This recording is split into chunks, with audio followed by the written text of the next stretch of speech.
الرحمن الرحیم السلام علیکم ٹویلو کلاس علم التعلیم کے لیکچر میں خوش آمدید۔ یونٹ نمبر 2 ہم نے سٹارٹ کیا ہوا تھا جنوبی ایشیا میں برطانوی نظام تعلیم، اور آج اس کا ایک ٹاپک ہم اسٹڈی کریں گے، تحریک دیوبند۔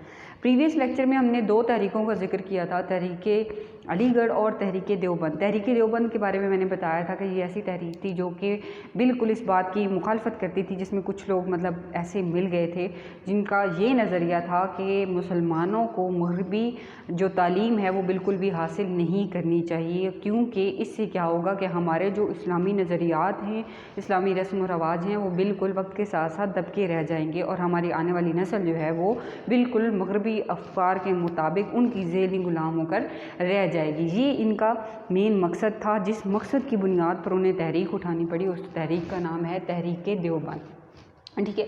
اب اس کا پہلے ہم پس منظر دیکھتے ہیں کہ وجوہات کیا تھیں۔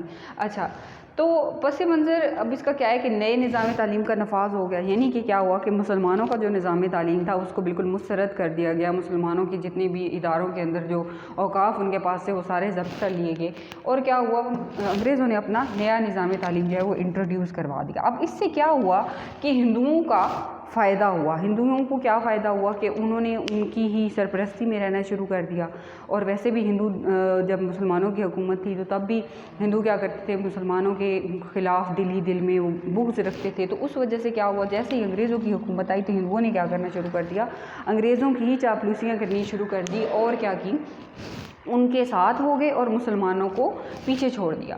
اب انہوں نے کیا کیا، جو انگریزی لینگویجز تھی ان سے انہوں نے اپنے مقصد کا حصول کر دیا، یعنی کہ حصول کیسے وہ ان کو اپنا مقصد کیسے حاصل ہوا کہ ان کی لینگویج تو بے شک ہندی تھی، سارا کچھ تھا، لیکن وہ سٹارٹ سے ہی مسلمانوں کی جو لینگویج تھی، جب مسلمانوں نے حکومت کر لی تو عربی اور فارسی اس کو اسٹڈی کرتے آ رہے تھے۔ اس کے پیچھے کیا ان کی لاجک تھی کہ وہ یہ تھا کہ حکومت جو ہے اس کی جو فیور ہے وہ اس لینگویج کی طرف ہے، اگر ہم اس لینگویج کو نہیں پڑھتے تو بھی ہمارا جو ہے کیا ہوگا، نقصان ہوگا۔ تو اس لحاظ سے جب انہوں نے دیکھا کہ جب حکومت ہی چینج ہو گئی ہے تو انہوں نے کیا کیا، انگریزی کو اسٹڈی کرنا شروع کر دی، انگریزی کو اہمیت دینا شروع کر دی، اور مسلمانوں کا ساتھ نہ دیا، تاکہ ان کا جو مقصد ہے کہ جس میں وہ بس پرومیننٹ رہیں، ان کو زیادہ اہمیت رہے، وہ جو ہے وہ پورا ہو جائے۔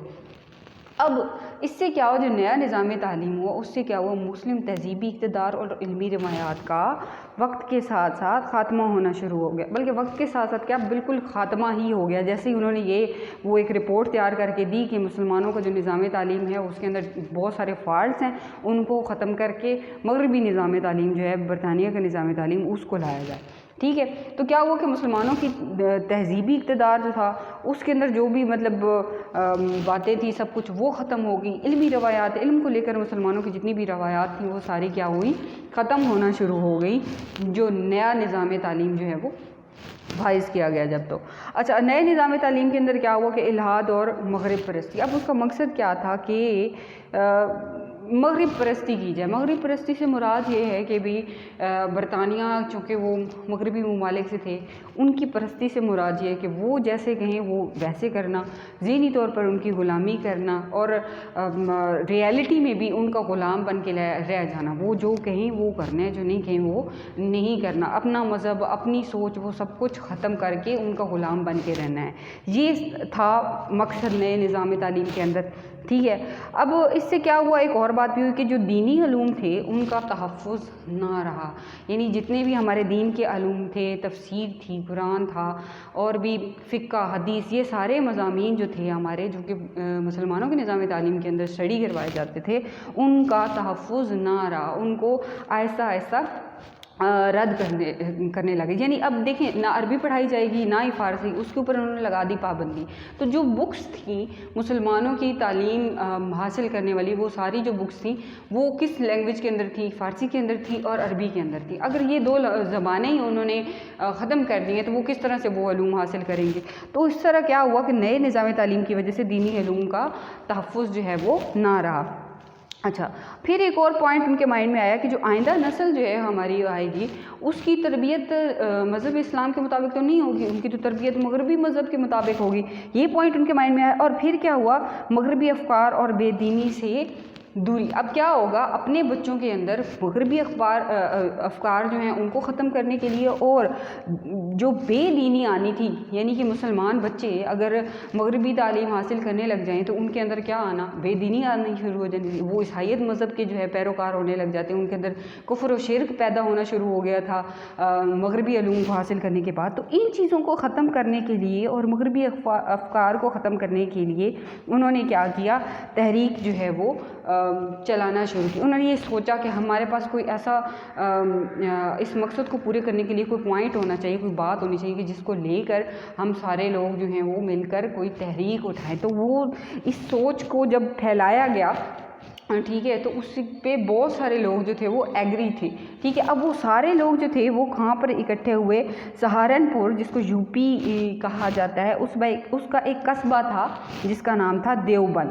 وہاں پر یہ سارے لوگ جو ہیں جو ایک ہی پوائنٹ پر ایگریڈ تھے وہ کیا ہوئے, اکٹھے ہوئے. اور وہاں پر ایک مسجد تھی, مسجد چھتا, وہاں اس مسجد کے اندر سب لوگ اکٹھے ہوئے. اور اس میں کون کون تھے, مسلمانوں کے علماء تھے اور بہت سارے اکابرین تھے. وہ سارے مل کر انہوں نے بیٹھ کر مشاورت کی کہ آیا یہ پوائنٹس ہیں, ان پوائنٹس پر ہمیں بہت زیادہ نقصان ہو رہا ہے, تو کیا ہمیں اس کو لے کر کوئی اسٹیپ آگے لینا چاہیے یا نہیں لینا چاہیے.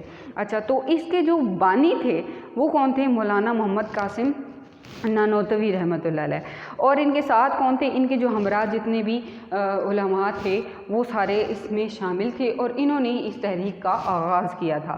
اب انہوں نے پھر اس تحریک کے اندر کیا فیصلہ کیا کہ ہمیں الگ سے اپنا نظام تعلیم جو ہے وہ چاہے چھوٹی سی ہی مقدار میں ہی کیوں نہیں, چاہے کوئی ایک مدرسہ ہی کیوں نہیں, ہمیں کیا کرنا چاہیے, کچھ نہ کچھ اپنے نظام تعلیم کو, اسلامی نظام تعلیم کو قائم رہنے کے لیے کوئی نہ کوئی تحریک جو ہے وہ جاری کرنی چاہیے.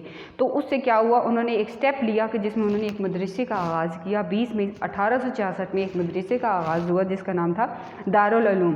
ٹھیک ہے, اور یہ جو تھے مولانا محمد قاسم نانوتوی, یہ مولوی ملوک رحمۃ اللہ علیہ ان کے شاگرد تھے. اب جو مولوی ملوک تھے ان کا تعلق کس سے تھا, مولانا ہمارے پاس شاہ ولی اللہ جو تھے ان کی تعلیمی مکتب و فکر سے ان کا تعلق تھا, جو کہ تحریک مجاہدین کے اندر بھی شامل ہوئے تھے.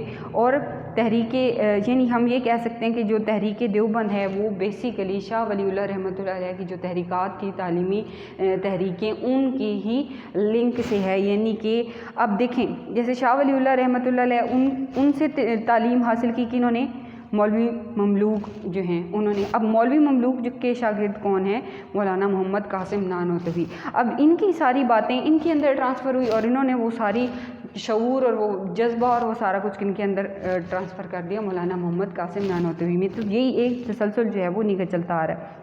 اچھا, اب یہ جو دارالعلوم تھا, اب مسلمانوں کے پاس اس وقت جب انہوں نے یہ مدرسہ قائم کیا تو ان کے پاس جو ساز و سامان تھا وہ بالکل ہی محدود تھا. کوئی ان کے پاس انکم نہیں تھی مستقل کی, جس کی وجہ سے وہ بہت امیر ہوتے اور اپنی بات جو ہے وہ جگہ جگہ لوگوں میں پہنچا دیتے. تو انہوں نے کیا کیا, تھوڑے تھوڑے لوگوں کے ساتھ مل جل کر ان کو آہستہ آہستہ جو ہے بات بتانا شروع کر دی کہ ہمارا مدرسہ ہے جہاں پر ہم اپنی دینی تعلیمات دے رہے ہیں, اور مغربی جو ہے نظام تعلیم سے ہٹ کے دے رہے ہیں, اپنے اسلامی نظام تعلیم کے مطابق چلا رہے ہیں. تو آہستہ آہستہ انہوں نے اپنے دارالعلوم کا تعارف لوگوں کے اندر کروانا شروع کر دیا. اچھا, اب اس ادارے کے جو پہلے سربراہ تھے وہ تھے محمد یعقوب نانوتوی رحمۃ اللہ, اور ان کے جو اولین شاگرد تھے ان میں ایک مولانا ہمارے پاس شامل تھے, مولانا محمد الحسن رحمۃ اللہ علیہ. اچھا, سٹارٹ کے جو 9 سال تھے اس میں جو مدرسہ تھا وہ بالکل ہی ابتدائی حالت میں رہا. یعنی اس کی کوئی تعمیر نہیں ہوئی, کوئی اس کے اوپر خرچ نہیں ہوا, بس لوگ آتے تھے علم حاصل کرتے تھے. لیکن چونکہ مسلمان اتنے زیادہ ویلتھ نہیں تھے, ان کے پاس اتنی زیادہ دولت نہیں تھی کہ وہ اس کے اوپر خرچہ کر سکتے. تو 9 سال جو ابتدا کے تھے وہ ابتدا کے 9 سال بالکل ہی ابتدائی حالت میں وہ مدرسہ رہا, بالکل ہی خستہ حالت میں رہا. پھر کیا ہوا, 1876 کے اندر اس مدرسے کی نئی تعمیرات شروع ہوئی, اور اس مدرسے کا جو مین ایک تو مقصد تھا وہ یہ تھا کہ حکومت سے لا تعلقی ہو, بالکل ہی. یعنی کہ حکومت سے انہوں نے لا تعلقی کی ہوئی تھی, یعنی کہ حکومت کی کوئی ہیلپ نہیں لینی, کوئی ان سے کوئی ڈسکس نہیں کرنا, اپنا نظام جو ہے ہم وہ چلا رہے ہیں جس طرح اپنی بیس پہ چلا رہے ہیں, اپنی سوچ کے مطابق چلا رہے ہیں, حکومت کا کوئی عمل دخل اس میں نہیں ہونا چاہیے. تو ان کی اس بے سر و سامانی میں ان کا جو توکل تھا وہ صرف اور صرف اللہ تعالیٰ کی ذات پہ تھا کہ اللہ تعالیٰ کی ذات ہی جو ہے وہ ہمارے اس مدرسے کو چلائے گی اور چلا رہی ہے، کیونکہ ہم اللہ تعالیٰ کے دین کی حفاظت کے لیے اور اس دین کو ختم ہونے سے روکنے کے لیے یہ مدرسہ ہم نے قائم کیا ہے۔ تو آج کے لیکچر میں ہم نے اسٹڈی کیا تحریک دیوبند، اس کا پس منظر کہ وہ کیوں سٹارٹ ہوئی تھی اور اس کو کس نے سٹارٹ کیا تھا، ٹھیک ہے۔ ہوپ سو آپ لوگوں کو سمجھ میں آ گئی ہوگی۔ انشاءاللہ ملتے ہیں نیکسٹ لیکچر میں، اپنا خیال رکھیے گا، اللہ حافظ۔